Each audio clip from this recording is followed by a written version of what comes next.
Hey everyone, welcome back to Sleuths Investigate. Today we will be covering the cold case of Jennifer Lockmiller, an Illinois State University coed who was murdered in 1993. Please feel free to let us know your opinions and thoughts in the comment section below, and don't forget to like and subscribe. Jennifer Lynn Lockmiller was born on January 11, 1971 in Decatur, Illinois, to Norma and Richard Lockmiller. Jennifer was the youngest out of 5 children, and she was the only girl. She was artistic, charismatic about writing, and she had a love of music. One of her favorite bands was the Beatles. She even named the family dog Abby from the hit album Abbey Road. Jennifer was described as a very bright and intelligent individual. At the age of 3, she actually taught herself to read and started her love of writing. During her freshman year of high school, she fell victim to anorexia nervosa. She was hospitalized on several occasions. However, Jennifer overcame the disorder and spoke out publicly about her journey. Her goal was to help others battling this condition. In 1989, Jennifer graduated as an honor student from Eisenhower High School. That fall after graduation, she enrolled at Illinois Wesleyan University, where she became a Kappa Kappa Gamma member. In 92, she transferred to Illinois State University in Normal, Illinois, for her senior year to major in journalism and communications.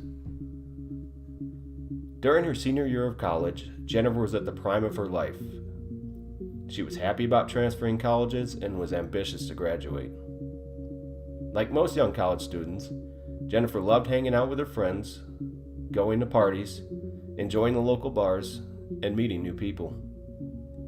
One of her closest friends she went out with was Morgan.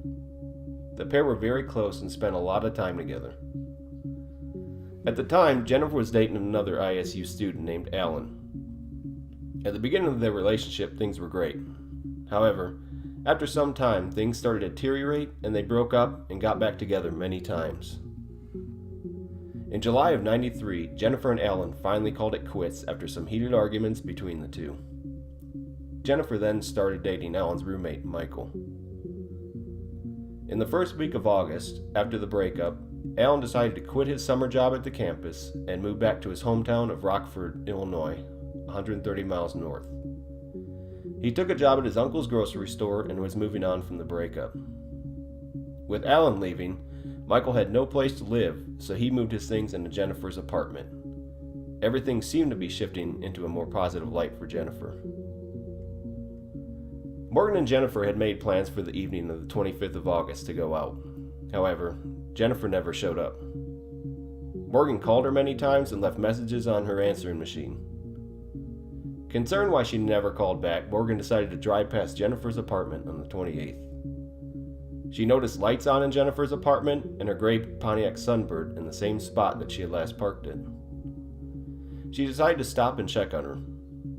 Noticing Jennifer's door unlocked, Morgan walked into her apartment and called out for her. After no response, she headed towards Jennifer's bedroom and called for her again. As she approached the doorway of her room, she discovered Jennifer's severely decomposed and partially clad body on the floor. Morgan ran out of the apartment and called the police. When police arrived to the apartment, they noticed a box fan resting on Jennifer's face, an electrical cord to an alarm clock wrapped around her throat, and a pair of scissors lodged so deeply into her chest that the handles were only visible. They noted there was no forced entry, therefore she more than likely knew the person or people who murdered her. One of Jennifer's gold hoop earrings was laying on the floor just 3 feet inside the front door. A red shoe was found in the hallway just outside her bedroom door, and the other gold hoop earring was on the bathroom floor. Her purse and 2 backpacks were sitting on the kitchen counter but were not touched. The medical examiner reported that Jennifer died from ligature strangulation from the electrical cord. Through the investigation, it was also noted that Jennifer was murdered between 11:50 and 2 p.m. on the 25th of August. Law enforcement questioned many of Jennifer's friends, exes, neighbors, and acquaintances. Michael, her current boyfriend, was the first to be ruled out fairly quickly because he was working at a bookstore 2 hours away during the time of the murder, and his boss was able to confirm his alibi. Alan, Jennifer's recent ex, was also questioned. At the time, he was working nights at the grocery store in Rockford. He told police that on the day of the murder, he got off of work around 9 a.m., went to the bank to withdraw some money, and went home to his parents' house to sleep. His parents woke him between 3 and 4 p.m. when they arrived home. Nevertheless, law enforcement set their sights on Alan due to his timeline and the fact that the relationship between him and Jennifer was very negative. On May 17, 1994, just after taking his last college exam for the semester, Alan was arrested and charged for the murder of Jennifer Lockmiller. Police believed he killed Jennifer in a jealous rage because she was dating his old roommate. During the trial, prosecutors argued that Alan could have driven from Rockford to the town of Normal at about 100 to 105 miles an hour in his 1987 Ford Escort, commit the murder, and be back in the town of Rockford by the time his parents came home. The odometer reading showed that he was only in the town of Rockford the week of the murder. It did not reflect the 260 miles it would have accumulated if he were to drive from Rockford to Normal and back. It also was stated in the trial that detectives were able to lift 7 fingerprints off the alarm clock, 2 belonging to Michael, 4 were Alan's, and 1 from an unidentified source. On April 1st, 1995, a jury found Alan guilty. He was sentenced to 50 years in prison.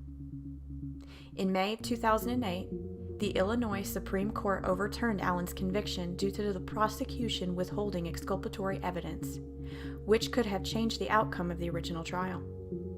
In January of 2009, all charges were dropped against Alan. Sadly, he served 13 and a half years in prison.